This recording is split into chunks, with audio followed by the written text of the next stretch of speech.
এই অঙ্কটিতে বলা হয়েছে একটি নৌকা স্রোতের অনুকূলে 20 কিমি যেতে 1 ঘন্টা সময় লাগে এবং স্রোতের প্রতিকূলে একই দূরত্ব যায় 2 ঘন্টায়, অর্থাৎ তার দ্বিগুণ সময় লাগে। তাহলে স্থির জলে নৌকার গতিবেগ কত?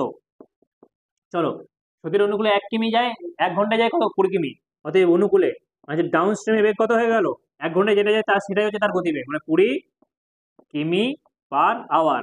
তাহলে আপ স্ট্রিমে এই 20 কিমি যেতে সময় কত লাগে? 2 ঘন্টা। ওই 1 ঘন্টায় যাবে কত? 10 কিমি/আওয়ার, মানে 1 ঘন্টায় যেতে যাবে সেটা হচ্ছে তার গতিবেগ।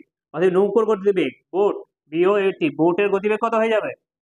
Upstream downstream plus upstream divided by 2। তাহলে কত হলো?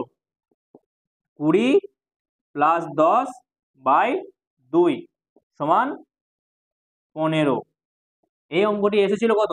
সিজিএল এর কি হচ্ছে, এসএসসি সাব ইন্সপেক্টর